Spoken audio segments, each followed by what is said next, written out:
ஏய் வர்ஷினி, கொஞ்சம் தண்ணியாவது குடிடி. எத்தனை நாளைக்கு தாண்டி இப்படியே இருப்ப? ஹடுடி, ஹளவும் மாட்டேங்கிற. சரி வர்ஷி, உன்கிட்ட தாண்டி பேசிட்டு இருக்கேன். இப்படியே இருந்தா பைத்தியம் தாண்டி பிடிக்கும். வர்ஷிமா, எனக்கு பயமா இருக்குடி. ஏண்டி இப்படியே இருக்க? எத்தனை நாள் ஆகுது? இங்க பாரு, போலீஸ் ஏதோ உன்கிட்ட விசாரிக்கணுமா, ஒரு ஃபார்மாலிட்டிக்கு தானா. கொஞ்சம் கீழே வாடி. வர்ஷிமா, நான் சொல்றத கேளுடி. அது என்ன, இனி வரமாட்டாங்க, அதை நீ ஏத்துக்கிட்டு தான் ஆகணும். இப்படி எதுவுமே பேசாம இருந்தா என்னடி அர்த்தம்? யாழினி என்ன சொன்னா? வர்ஷினிய கீழே கூப்பிடுறாங்க, போலீஸ் எல்லாம் வந்திருக்காங்க. எதுவும் பேச வேண்டியது இருக்காதான், அதனால உடனே கூட்டிட்டு வான்னு சொன்னாங்க. சரி வாங்க, நம்ம 2 பேரும் சேர்ந்து கூட்டிட்டு போலாம். அசைய கூட மாட்டேங்கிறா, அப்படியே இருக்கா. பச்சை தண்ணி கூட வாயில படல.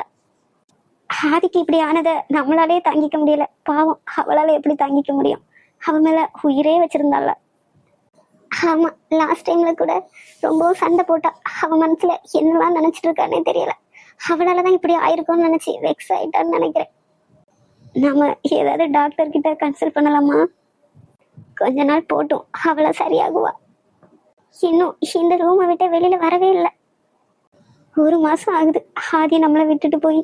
ஆனாலும் இவ இப்படியே இருக்கான்னா. சரி, நாம கீழே கூட்டிட்டு போலாம். மத்ததெல்லாம் அப்புறம் யோசிக்கலாம். யார் என் புருஷனோட போட்டோ இப்படி மாட்டி வச்சிருக்கிறது?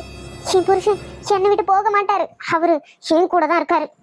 எவ்வளவு தைரியம் இருந்தா இப்படி நோட்டு வீட்டுல அவரோட போட்டோவே மாட்டி வச்சிருப்பீங்க. எங்க எல்லாரும் சொல்றாங்க நீங்க என்னை விட்டு போயிட்டீங்க, எனக்கு பைத்தியம் பிடிச்சிட்டுன்னு. என்னை விட்டு போக உங்களுக்கு எப்படிங்க மனசு வந்துச்சு? நானும் சாகலான்னு எத்தனையோ வாட்டி முடிவெடுத்தேன். ஆனா யாராவது என்ன காப்பாத்திடுறாங்க. தயவு செஞ்சு என்னையும் உங்களோட கூட்டிட்டு போயிருங்க. இது இல்லாம ஒவ்வொரு நொடியும் நெருப்புல இருக்க மாதிரி எனக்கு எரியுதுங்க. என்னாலதான் உங்களுக்கு இந்த நிலைமை. நான் மட்டும் அன்னைக்கு அப்படி பண்ணாம இருந்திருந்தா நீங்க ஃபாரின் ட்ரிப் கிளம்பி இருக்கவே மாட்டீங்கல்ல. நான் தான் உங்களுக்கு ஒன்ன கொலைகார பாவி. நான் தான் என் வாழ்க்கைய நானே அடிச்சுக்கிட்டேன்ல. ஆனா என் மனசு சொல்லுது நீங்க எனக்காக வருவீங்கன்னு. வருவீங்கல்ல மித்ரன், எனக்காக நீங்க வருவீங்கல்ல. வர்ஷிக்குட்டி, இப்படியே உட்காந்து அழுதுட்டே இருந்தா என்ன அர்த்தம்? என்ன பாட்டி, என்ன அர்த்தம்னு கேக்குறீங்க? நான் வேற என்னதான் பண்றது? இங்க பாரு, ஆதியோட உயிரே அவனோட கம்பெனி தான். ரொம்பவும் கஷ்டப்பட்டு அவன் இந்த கம்பெனிய இந்த நிலைமைக்கு கொண்டு வந்திருக்கான். இங்க பாரு, இந்த கம்பெனிக்குன்னு நாங்க எதுவுமே பண்ணதில்லை. தாத்தா தான் கொஞ்சோண்டு இன்வெஸ்ட்மெண்ட் பண்ணாரு. அதை வச்சு அவனோட முயற்சியில இந்த அளவுக்கு வளர்த்து கொண்டு வந்திருக்கான். இப்படியே போனா அது ஒண்ணுமே இல்லாம போயிடும். மக்களே, இங்க பாரு, ஆதி இல்லாத கொஞ்ச நாள்ல நம்ம கம்பெனிய நிறைய எதிரிங்க சூழ்ந்துட்டதா நகுல் சொல்லிட்டு இருக்கான். இனிமே ஆதி இருக்க வேண்டிய இடத்துல நீ தான் இருந்து எல்லாத்தையும் பாத்துக்கணும். அவன் கஷ்டப்பட்டு உருவாக்குன இந்த கம்பெனி கெட்டவங்க கண்ட்ரோலுக்கு போயிடக்கூடாதுமா. கம்பெனிக்கு போயிட்டு வந்துட்டாது இரு மக்களே. பாட்டி அம்மா, யாருக்காக போகணும்? நான் எதுக்காக போகணும்? நான் தான் அவருக்கு ஒன்ன கொலைகார பாவி பாட்டி. இந்த மாதிரி பைத்திய மாதிரி உளராத. அவனுக்கு விதி முடிஞ்சது, அவன் போயிட்டான். அதுக்காக இப்படி உட்கார்ந்து நீதான் கொலைகாரின்னு சொல்லிட்டு இருக்காத. ஒரு பிள்ளைய பறி கொடுத்துட்டு அதுல இருந்தே எங்களால வெளியில வர முடியல. நீ வேற சாப்பிடாம கொள்ளாம இப்படி உட்கார்ந்து இருந்து நீயும் எங்களை கஷ்டப்படுத்தாதடி. எங்களுக்குன்னு இனி யாருமா இருக்கா? நீ தானே இருக்க. நீ ஏன் இப்படி வெந்து வெந்து வெந்து செத்துட்டு இருந்தேன்னா நாங்க யாருக்கிட்டதான் போறது? போறேன் பாட்டியம்மா, உங்களுக்காக போறேன். நாங்களும் நாளைக்கு வர சொல்லுங்க. வர்ஷிமா, அழாத மக்களே. உன்ன மாதிரி ஒரு நிலைமை எந்த பொண்ணுக்கும் வரக்கூடாது. கடவுளே, ஏன் இப்படி பண்ற? ஆமா, எப்ப பார்த்தாலும் அந்த ஆதியை தான் திட்டிகிட்டே இருந்தீங்க. ஆனா அவருக்கு இந்த மாதிரி ஒரு நிலைமை வந்துருச்சு பாருங்க. எனக்கு ரொம்ப கஷ்டமா இருக்கு. ஆனா உங்களுக்கு தான் ரொம்ப ஹாப்பியா இருக்குமே. வாய மூடுறி. எவனுக்கு என்னன்னா எனக்கு என்ன? நான் எதுக்கு சந்தோஷமா இருக்க போறேன்? விதி முடிஞ்சு போய் சேர்ந்துட்டான், அதுக்கு எதுக்கு என்ன இழுக்கிற? நானும் அண்ணனும் தான் ஏதோ பிளான் பண்ண மாதிரி பேசுற. ஆமா, ஃபிளைட் ஆக்சிடென்ட் பண்ற அளவுக்கு நீங்க 2 பேரும் அவ்வளவு பெரிய ஒர்த் இல்ல. டம்மி டிக்கெட்டுங்க தான். ஆனா ஒரு விஷயம் புரியல. நான் ஆதியை பத்தி தானே கேட்டேன். அதுக்குள்ள நீங்க நாங்க 2 பேருமா பிளான் பண்ணோம்னு கேக்குறீங்க. உங்களுக்கும் இதுக்கும் ஏதாவது சம்மந்தம் இருக்கா என்ன? பைத்தியக்காரி, நீ தானடி கேட்ட ஃபிளைட்டை எப்படி ஆக்சிடென்ட் பண்ண முடியும்னு. தேவையில்லாததை எதுக்குடி பேசிட்டு இருக்க? எதுக்கு கூப்பிட்ட என்ன? சரி சரி, ரொம்பவும் துள்ளாத. ஏதாவது பண்ணி 2 பேரும் மாட்டிக்கிட்டீங்க, அந்த ஆதி மட்டும் வந்தான் உங்களை சும்மாவே விட மாட்டான். அதை மட்டும் சொல்லிட்டேன். அதுக்கப்புறம் நான் எதுக்கு உன்னை கூப்பிட்டேன்னா, நீ சொன்ன ஒரே காரணத்துக்காக தான் தமிழை கல்யாணம் பண்ண நான் சம்மதிச்சேன். ஆனாலும் என்கேஜ்மெண்ட் முடிஞ்ச உடனே நெக்ஸ்ட் மந்தே மேரேஜ்னு சொல்லிட்டு போயிட்டாங்க. என்னால இது எல்லாத்தையும் உடனே எல்லாம் ஏத்துக்க முடியல. அம்மா, எனக்காக ஒரே ஒரு ஹெல்ப் மட்டும் பண்றியா? என்ன பண்ணணும் சொல்லு.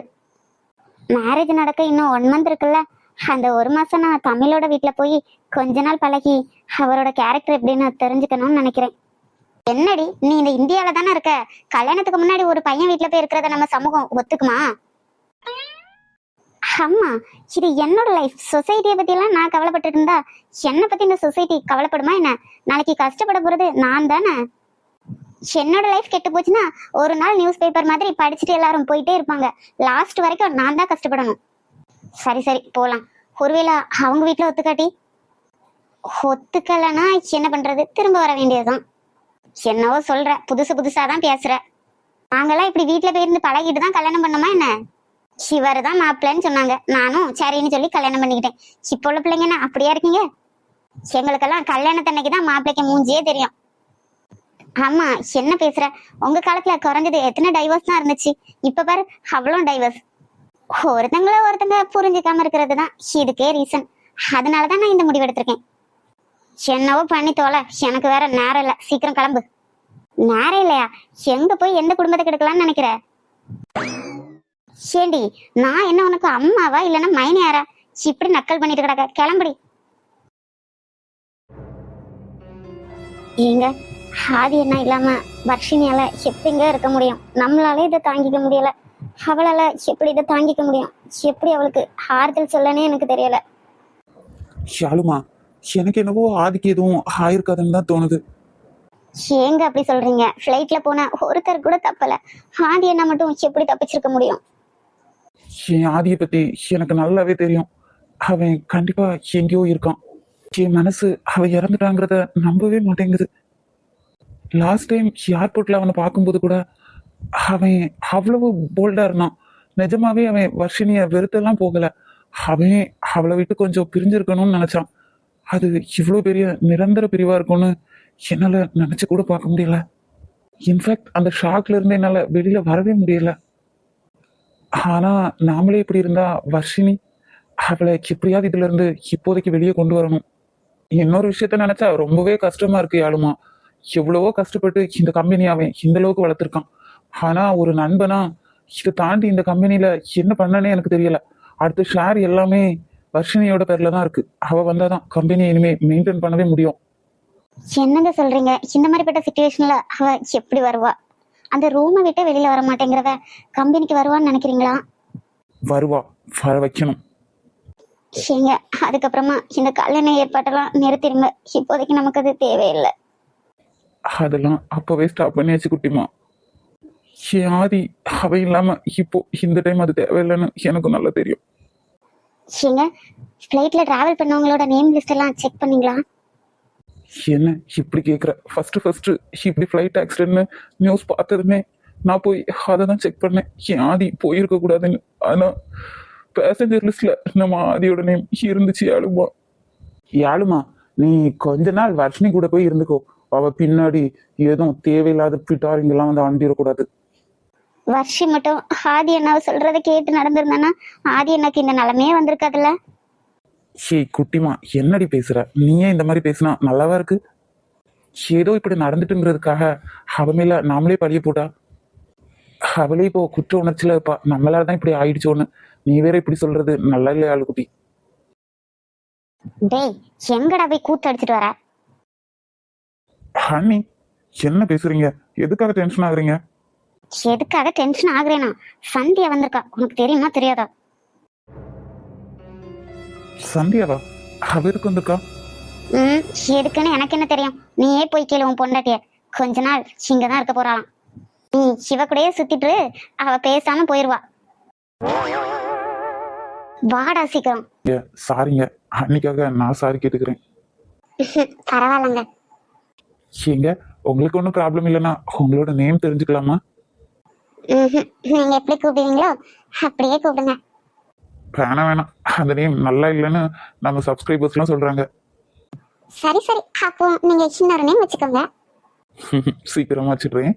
சரி, நான் கிளம்புறேன். பாய்ங்க, பார்த்து பேசுங்க. ம். மே ஐ கம் இன்? உள்ள வாங்க சந்தியா. சந்தியா, நீங்க போய் எதுக்கு இதெல்லாம் எடுத்துட்டு வந்தீங்க? வேற யார்கிட்டயாவது கொடுத்துட்டு இருக்கலாம்ல? ஏன் நான் கொண்டு வந்தா குடிக்க மாட்டீங்களா? அப்படியெல்லாம் ஒன்றும் இல்லை. அப்பயே தயங்குறீங்க. உங்ககிட்ட தனியா பேசணும், அதான் வந்தேன். தாராளமா பேசுங்க. நான் வேணா அந்த சைடு போட்டுமா? ஏங்க, இதெல்லாம் முக்க காமெடிங்க. ஐயோ சாரிங்க. சொல்லுங்க சந்தியா, என்ன விஷயம் பேசணும்? நான் இங்க எதுக்காக வந்திருக்கேன்னு உங்களுக்கு தெரியுமா? காஃபி கொடுக்க. தமிழ். சாரி சாரி, நீங்க எதுக்காக வந்திருக்கீங்கன்னு எனக்கு தெரியும். தெரியுமா? சரி சொல்லுங்க பாப்போம், நான் எதுக்காக வந்திருக்கேன்? எனக்கு இந்த வாங்க போங்கன்னு சொல்றதுக்கு கொஞ்சம் கஷ்டமா இருக்கு. வா போன்னு பேசிக்கிட்டோமா? நீங்க ஆபீஸ்ல ஒர்க் பண்ற ஸ்டாஃபா இருந்தா ஓகே, ஆனா நான் கட்டிக்க போற பொண்ணு இல்ல. எங்க டென்ஷன் ஆகாதீங்க. உனக்கு என்ன பிடிக்கலன்னு எனக்கு நல்லாவே தெரியும். ஆனா நீ இங்க இருக்க போற இந்த ஒரு மாசம் எனக்கு கிடைச்ச சான்ஸ். நீ வேணா பாரு, நீயே வந்து எனக்கு கல்யாணம் பண்ணிக்கோங்கன்னு சொல்ல போற. அப்ப உங்களுக்கு அவ்வளவு கான்ஃபிடன்ட் இருக்கா? ஒருவேளை நான் இந்த ஒரு மாசத்துக்கு அப்புறமும் பிடிக்கலன்னு சொல்லிட்டா? பிடிக்கலன்னு நீ சொல்லிட்டா என்னை கல்யாணம் பண்ணிக்கோன்னு கண்டிப்பா உன்னை கம்பல் பண்ண மாட்டேன். சந்தோஷமா நானே உன்னை வீட்டுல கொண்டு போய் விட்டுடுறேன். நான் இங்க வந்ததுக்கான ரீசனை உங்ககிட்ட எப்படி புரிய வைக்கிறதுன்னு தெரியாம வந்தேன். ஆனா நீங்க என்ன நல்லாவே புரிஞ்சு வச்சிருக்கீங்க. சரி, நான் கிளம்புறேன். சந்தியா, ஒரு நிமிஷம். ஆபீஸ்க்கு போயிட்டு வந்ததுக்கு அப்புறமா டின்னர் போலாமா? ஏங்க பயப்படாதீங்க, நான் எதுவும் செய்ய மாட்டேன். பயமா? அப்படி எதுவும் இல்ல, போலாம். வர்ஷிமா, நான் சொல்றத கேளு. இந்த ட்ரிப் நமக்கு ரொம்ப இம்பார்ட்டன்ட். எதுக்காகவும் இந்த கிளைமேட்டை நம்ம விட்டுறவே கூடாது. அண்ணா, அதுக்காக ஃபாரின் வரைக்கும் போகணுமா? நான் வரல அண்ணா, நீங்களே போயிட்டு வந்துருங்க. ஹே வர்ஷிமா, இல்லடா, இது ரொம்ப இம்பார்ட்டண்டான ப்ராஜெக்ட். கிளைண்ட் வந்து நம்ம கம்பெனியோட முக்கியமான ஒரு பர்சனை தான் மீட் பண்ணணும்னு நினைப்பாரு. அவரு கண்டிப்பா உன்னை பார்க்கணும்னு சொல்றாரு.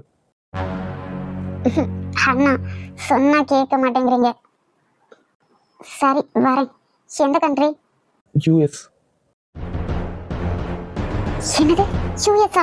கண்டிப்பா நான் வர மாட்டேன். அங்க என்னால வரவே முடியாது அண்ணா, விட்டுருங்க ப்ளீஸ். என்னம்மா இப்படி சொன்னா என்ன அர்த்தம்? அண்ணா, என்னால எப்படிடா அங்க வர முடியும்? வேணாம், என்ன புரிஞ்சுக்கோங்க. எனக்கு நல்லாவே புரியுதுமா. ஆதி அங்க போகும்போதுதான் ஃப்ளைட் ஆக்சிடென்ட்ல நம்மளை விட்டு போனோம். ஆனா என்ன பண்றது, இதெல்லாம் நம்ம தாண்டி தான் ஆகணும். எனக்கு என்னமோ இந்த ட்ரிப்புக்கு நம்ம கண்டிப்பா போகணும்னு நினைக்கிறேன். என் மனசு இதை மிஸ் பண்ணிடவே கூடாதுன்னு சொல்லுது. கண்டிப்பா நம்ம 2 பேரும் இந்த ட்ரிப்புக்கு போறோம். என்னம்மா ஏதோ தயங்கி தயங்கி நிக்கிற? அக்கா, கருப்பா ஒரு பொண்ணு அவங்க மாமா கிட்ட நின்று பேசிட்டு இருக்கே, அந்த பொண்ணு யாரு? ஐயோ, சிவகிட்ட இப்ப என்ன சொல்றது? ஏதாவது சொல்லி சமாளிப்போம். அது தோட்டத்துல வேலை செய்யறவங்களுக்கு கூட சப்போர்ட்டுக்கு வந்த பொண்ணுமா? வேலைக்கார பொண்ணு சார் கிட்ட இவ்வளோ க்ளோஸா நின்று பேசிட்டு இருக்கா. அது அந்த பொண்ணுக்கு அப்பா அம்மா இல்லை, அதனால மாமாக்கு அவ மேல கொஞ்சம் பாசம் அதிகம், வேற ஒன்றும் இல்லை. நிஜமாவாக்கா? ஆமாம்மா, இதுல என்ன சந்தேகம் உனக்கு? தமிழ் கிளம்பி ரொம்ப நேரமா வெயிட் பண்ணிட்டு இருக்கான். நீங்க 2 பேரும் கிளம்புங்க. சரிங்கக்கா. நீயும் நானும் இப்படி தனியா உட்காந்து போகணும் நான் நினைச்சு கூட பார்க்கல. எனக்கு ரொம்ப ஹாப்பியா இருக்கு. ஆனா உன்னோட அப்பாக்கு தான் நான் இங்க இருக்கிறது பிடிக்கலன்னு நினைக்கிறேன். தோட்டக்கார பொண்ணுக்கு கொடுக்குற இம்பார்ட்டன்ஸ் கூட எனக்கு கொடுக்க மாட்டேங்கிறாரு. அப்படியெல்லாம் இல்லை சந்தியா, நீ நினைக்கிற மாதிரி எல்லாம் அப்பா கிடையாது. அவரு பணக்காரங்க பணம் இல்லாதவங்கன்னு வித்தியாசமே பார்க்க மாட்டாரு. கொஞ்ச நாளா என்னன்னு தெரியல, ஏதோ ஒரு மாதிரியா இருக்காரு. அது என்னன்னு நானும் கேட்டு பார்த்துட்டேன். என்கிட்ட எதுவும் ஆன்சர் பண்ண மாட்டேங்கிறாரு. ஆனா ஏதோ ஒரு விஷயம் இருக்கு, அதான் யார்கிட்டயும் ஒழுங்கா பேசவே மாட்டேங்கிறாரு. அண்ட் ஒன் மோர் திங், இதெல்லாம் பெருசா எடுத்துக்காத சந்தியா. போக போக நீயே அப்பாவை புரிஞ்சுப்ப. ஹோ அப்படியா? ஓகே தமிழ். ஒரு சிறு வலி இருந்ததுவே இதயத்திலே, உனதிரு விழி தடவியதால் அமிழ்ந்து விட்டேன் மயக்கத்திலே. சூர்யா இத்திர எலும்புனாலா? இல்லம்மா, எலும்பவும் இல்லை, எதுவும் சாப்பிடவும் இல்லை, வெறும் தண்ணி ஜூஸ் மட்டும் அப்பப்போ குடிக்கிறோம். உங்க அப்பாவும் தான். ஆனா நம்ம எல்லாருமே இப்படி உடஞ்சு போயிட்டா ஒருத்தர் யாரு தாண்டா ஆறுதல் படுத்துறது? அதனாலதாம்மா அவ முன்னாடி நான் இடிஞ்சு போகாம இருக்கேன். எனக்கு புரியுது, உன் நிலைமை எனக்கு நல்லாவே புரியுது. இத்தனை வருஷத்துக்கு அப்புறமா இதை பாக்குறதுக்காக தான் நான் உயிரோட வந்தேனம்மா. சூர்யா மனசை தளர விடாதப்பா. இதுக்கு அப்புறமும் எனக்கு என்ன இருக்குமா? என்ன இப்படி சொல்லிட்ட? வர்ஷினி இருக்கா, அவதான் இனி நம்மளோட உலகமே. அது மட்டும் இல்லாம அவ நாளைக்கு ஃபாரின் ட்ரிப் போறாடா, அதுவும் யூஎஸ் போறாளாம். என்னம்மா சொல்றீங்க? அவங்கெல்லாம் ஒன்னும் போக வேணாம். என் பையனை பறி கொடுத்த அதே நாட்டுக்கு அடுத்து இவ போறாளா? ஏதோ முக்கியமான கிளைன் மீட்டாண்டா, போய் தான் ஆகணுமா. நகுல் தான் என்கிட்டே வந்து சொன்னான். அதான் வேணான்னு சொல்லிட்டேன்லாமா. வேணானா வேணாம், போக வேண்டாம். எனக்குன்னு இருக்கிற ஒரே ஆறுதல் அவதான். அவளையும் எனக்கு நான் விரும்பலம்மா. டேய் முட்டாள்தனமா பேசாதடா. நீயே இந்த மாதிரி பேசிட்டு இருந்தா அவ ஒரேடியா எதுலயும் இருந்து வெளியில வரமாட்டா. இவ்வளவு பெரிய சாம்ராஜ்யத்தை கட்டி காப்பாத்துறது ஒரு பெரிய விஷயம்னு உனக்கே தெரியும்ல. நம்ம காலத்துக்கு பிறகு அவ தனியா தாண்டா எல்லாத்தையும் பார்க்கணும். இன்னொரு லைஃப்குள்ள போறது ஒன்றும் அவ்வளவு ஈஸி இல்லை. அதை அவ பண்ணவும் மாட்டா. அப்படி இருக்கும்போது அவளை முழுசா தடைப்படுத்திக்கணும். என்னதான் நம்மெல்லாம் கூட இருந்தாலும் அந்த தைரியம் அவளுக்காக தான் வரணும். ஒரு பொண்ணு இந்த சொசைட்டில தனியா போராடுறது ரொம்ப கஷ்டம். அத அவ இந்த சின்ன வயசுலயே ஃபேஸ் பண்ண வேண்டியதா இருக்கு. என்ன ஆனாலும் அவ யூஎஸ் போயிட்டே வரட்டும் சூர்யா. ஒரு வாட்டி அப்படி ஆச்சுங்கிறதுக்காக எப்பவும் அப்படி ஆகாதுடா, உனக்கே தெரியும்ல. ஆமா, தெரிஞ்சாலும் மனசை ஏத்துக்க மறுக்குதுமா. சூர்யா நீ நல்லா யோசிச்சு பாரு. நீயும் ஒரு நாள் இந்த மாதிரி பெரிய இண்டஸ்ட்ரியில தனியா நின்னவன் தானே, அது எவ்வளவு கஷ்டம்னு உனக்கு தெரியும்ல. ஆதி கூட வெளிப்பார்வைக்கு கரடு முரடா தான் இருந்தான். என்ன காரணம் நீயே சொல்லு. அவன் எல்லா இடத்துலயும் கோழையா இருந்திருந்தானா ஜெயிச்சிருக்கவே மாட்டான். எதிர்த்து நின்று போராடும் போதுதான் ஜெயிக்க முடியும். ஒரு பையனா ஆதி ஜெயிக்கிறதுக்கே ரொம்ப கஷ்டப்பட்டான். ஆனா ஒரு பொண்ணா அவளால இந்த இண்டஸ்ட்ரியில பெருசா ஜெயிக்கணும்னா ரொம்ப கஷ்டப்படணும்டா. அதுக்கு அவ இன்னும் அவளை தயார்படுத்திக்கணும். ஏதோ கோழையா வீட்டுக்குள்ளே இருந்துட்டானா தனியா ஃபேஸ் பண்ணவே முடியாதுடா. நம்மலாம் இல்லாம போயிட்டோம்னா அவ என்ன பண்ணுவா? நீயே யோசிச்சு பாரு. என்னைக்குமே நாம எல்லாரும் அவ கூட இருந்துட போறது இல்லைல்ல. அவளுக்கு குறுக்கா நாம நிக்க வேணாம் சூர்யா. ஆமா, நீங்க சொல்றதெல்லாம் கரெக்டு தான். அதுக்காக அவளை எப்படிமா தனியா விடுறதுக்கு? அவ ரொம்ப சின்ன பொண்ணுமா. அவ வயசுக்கும் அழகுக்கும் இவ்வளவு வழி தாண்டி அவளை தனியா விடவே முடியாதுமா. எனக்கு பயமா இருக்கு. அவளையும் இழந்துட்டா நான் இந்த உலகத்துல இருக்கவே மாட்டேன். சூர்யா இவ்வளவு தூரம் பேசிட்டேன், இதுக்கு அப்புறமா நீ புரிஞ்சுக்கலனா நான் என்னதான் பண்றது? நகுல் கூட போறான்ல, எல்லாம் அவன் பார்த்துப்பான். நகுல் ஆதியோட ஃப்ரெண்டு. அது மட்டும் இல்லாம அவனும் இந்த இண்டஸ்ட்ரியில ஒரு ஆளா இருக்கிறான். அவனே தனியா போகலாம். ஆனா எல்லாமே வர்ஷினியும் தெரிஞ்சுக்கணும்னு தான் அவளையும் கூட்டிட்டு போறான். மனுஷங்கன்னு வந்துட்டாங்கன்னா எல்லாரும் தாண்டா இருப்பாங்க. எல்லாருமே நல்லவங்களாவே இருந்துட மாட்டாங்க, கெட்டவங்களும் இருப்பாங்க. அதே வர்ஷினி பார்க்கணும், தெரிஞ்சுக்கணும். எனக்கு என்னமோ அவ அங்க போகணும்னு தாண்டா தோணுது. என் மனசு ஏதோ என்கிட்ட சொல்லுது. ஆதி அங்க போகும்போது தானடா நம்மளை விட்டு போனான். அவளுக்கு என்ன நடந்தாலும் ஆதி பார்த்துப்பான் அவளை. ஆதி அவளுக்கு துணையா இருப்பான். சூர்யா எதையும் போட்டு மனசை குழப்பிக்காத. மித்ரா கிட்ட இந்த விஷயமா நீ எதுவும் சொல்ல வேணாம். அவ கண்டிப்பா வர்ஷினிய போக விட மாட்டா. அதனால போயிட்டு வந்ததுக்கு அப்புறமா நம்ம பேசிக்கலாம். உங்க அப்பா கிட்ட நான் பேசி புரிய வச்சுக்கிறேன். ஆமா, நீங்க சொல்றதும் சரியாதான் படுது. வர்ஷினியோட சித்தி வந்திருந்தாங்கல்லம்மா, நீங்க அவ்வளவு ஹார்ஷா பேசி விரட்டி விட்டுட்டீங்க. ஒருவேளை மனசு மாறி கூட வந்திருக்கலாம்ல. அதுக்கு வாய்ப்பே இல்லை சூர்யா. அவளை நான் நல்லா கவனிச்சேன். அவ ஏதோ நாடகம் ஆடுற மாதிரி தான் இருந்துச்சு. அதான் அவளை வர்ஷினி கிட்ட நான் நெருங்கவே விடல. அவ அழுகையில உண்மை இல்லடா, அதை கூட கண்டுபிடிக்க தெரியாமலா இத்தனை வருஷமா நான் வாழ்ந்துட்டு இருக்கேன். இனிமே நம்ம வர்ஷினி கிட்ட எந்த தீய சக்தியும் வரவிடக்கூடாதுடா. ஏற்கனவே அவ போராடிட்டு இருக்கா. இந்த மாதிரி இவளுகளையும் கிட்ட விட்டு இன்னும் கஷ்டப்படுத்த விடக்கூடாது. அதுவும் கரெக்டு தாம்மா. வர்ஷினி வர டைம் ஆகுது. எப்படியும் அவ எதுவுமே நம்ம கிட்ட பேசவும் மாட்டா. ஆனா நாளைக்கு கிளம்பும்போது அவகிட்ட கொஞ்சம் பேசி அனுப்புங்கம்மா. பேசாமையாடா இருக்கேன். நானும் ஒவ்வொரு டைம் வாயை திறந்து பேசு பேசுன்னு சொல்லி தாண்டா பாக்குறேன். ஆனா அவ வாயை திறக்கிற மாதிரியே இல்ல. அவ மனசுல என்ன இருக்குன்னு சொல்ல கூட மாட்டேங்கிறா. அவ ஃப்ரெண்டு ஷாலினி கிட்ட கூட அவ பேசவே இல்லை. கொஞ்சம் டைம் கொடுத்தா எல்லாம் சரியாகும்னு நான் நினைக்கிறேன். அதனால அவ ஃபர்ஸ்ட் யூஎஸ் போயிட்டு வரட்டும்.